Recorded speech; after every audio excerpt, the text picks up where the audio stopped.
here at the Winnipeg International Airport to welcome some of the guests that will be arriving for Fred Swaine's retirement celebration. Most of you know Fred Swaine. You've seen a picture of him. Here's one from a number of years ago. We're now going to try and locate some of the guests that will be arriving for this celebration here at the airport. Now in the passenger arrival area at Winnipeg International Airport, and as you can see, there are many passengers that have just arrived to attend Fred Swaine's retirement celebration. As you can see here, they're lined up basically ready to get their baggage, and then they'll be heading off to the Shark Club to attend the event.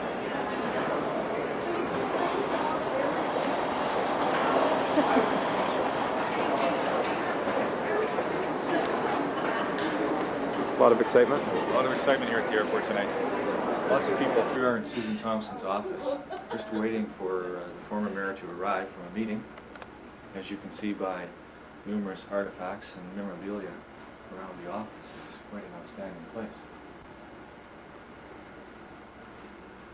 She should be rejoining us in just a few moments. Your tremendous contribution to our city as an exemplary citizen, not only in your 30 years with IBM, but in your tremendous volunteer work with the community, which of course you exercised literally at the Squash Club, correct?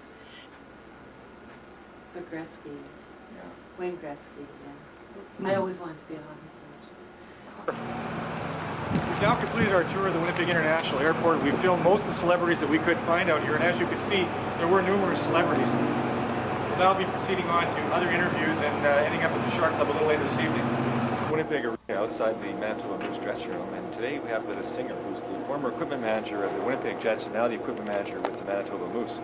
And Zinger, do you know this gentleman here? Do you recognize him? His name's Fred Swaine. Oh yeah, Fred Swaine, I remember him. He was the loudmouth drunk that sat over there when the Jets weren't out, always pouring beer and stuff on the opposition. Caused and created a lot of havoc when he's here. Glad that son of a bitch is gone. Thank you, Zinger. Glad he's retiring too.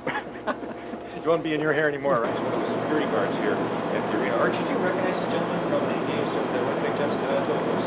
Yeah, he used to come in and sit in the top part of the Reds. He did he? Yeah. So he just bought the cheap tickets? Yeah. But that's what we thought, yeah. No, not really cheap. No, not really cheap. A little more expensive ones. Oh, really? Okay, well, that's new news to some of us. I don't think we really... No, I was going to ask you, were you able to make it to the Shark Club tonight to say your fond farewells? I won't be able to make it. Don't feel to make it there tonight. Great. Thank you very much for your time, Archie. Okay, We're John. outside the Manitoba Moose dressing room with Randy Carlyle, coach of the Manitoba Moose and former captain of the Winnipeg Jets, who many of you know. Randy was nicknamed the Minister of Defense when he played with the Winnipeg Jets, and now he's been coaching the Moose for about 3 or 4 years.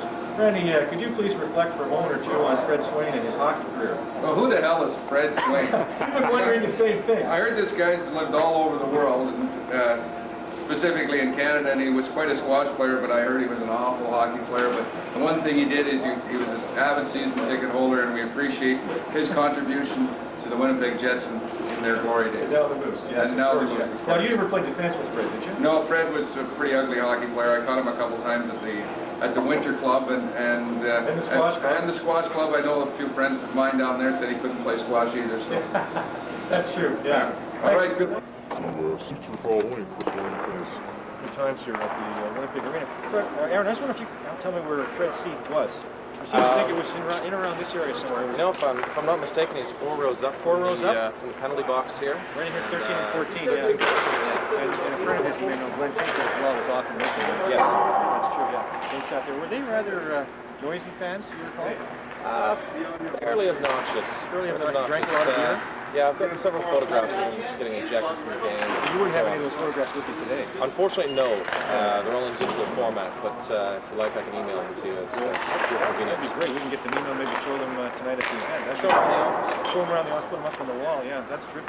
I don't see any initials carved in these seats, but being plastic, it's probably hard to do that. I think given the stains underneath the seat would be... There are some interesting stains. We may have to get a photograph of that a little later, Paul. Thanks, Eric.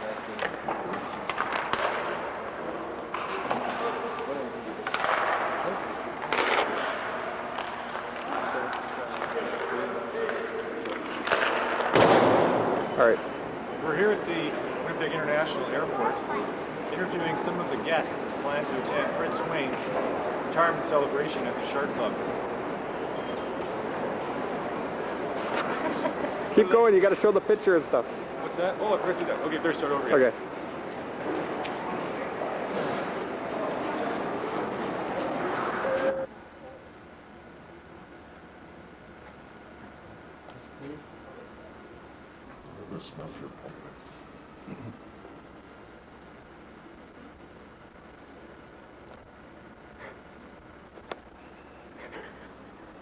The Gretzky, Wayne Gretzky, yeah.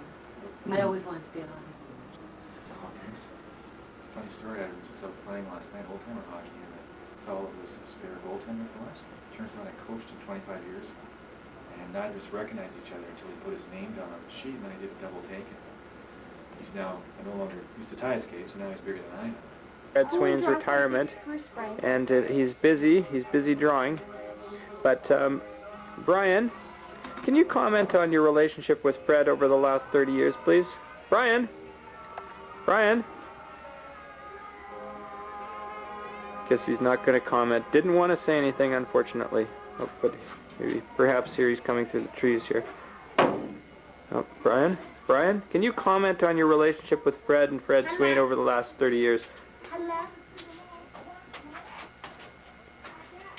Just a sec, I think we can probably catch him. Brian? Brian, can you come around here, please? Please comment on Fred Swaine and your relationship with Fred Swaine over the last 30 years. Brian? Hammer? Okay, when you find the hammer, can you please comment on how you've worked with Fred over the years and how he's influenced you and what you think he's meant to this organization? Any comment at all? Brian? This is Fred we're talking about. Brian? Would you like to comment on Fred? Fred, you know Mummy's friend Fred?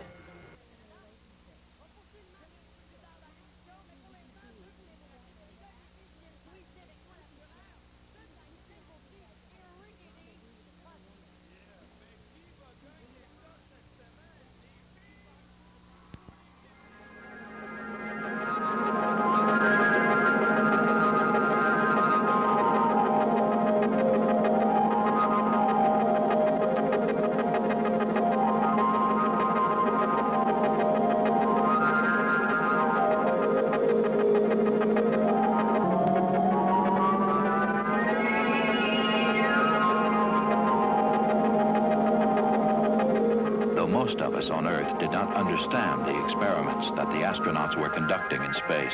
What we saw on television filled us with wonder.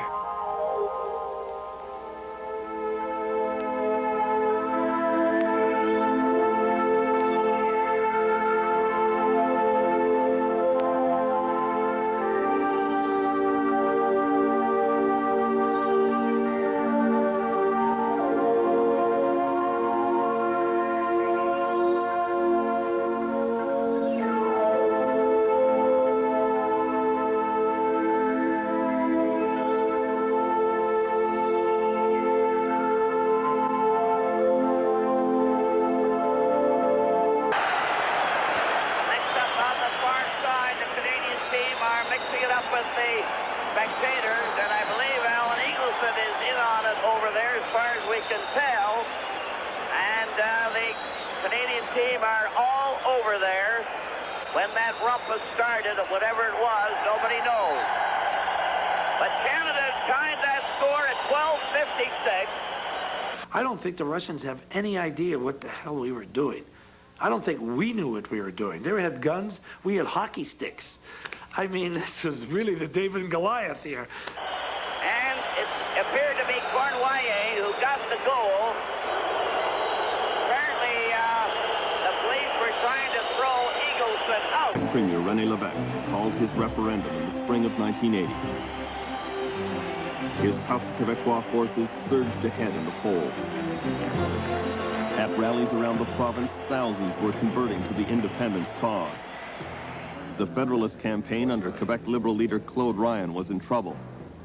But Ryan seemed oblivious to the danger. I think the first onslaught was won by the PQ. They had in their National Assembly a debate on the referendum to pass the law and to approve the question and so on. It was won hands down by the PQ. It was masterly organized. The speeches were timely. They were televised live.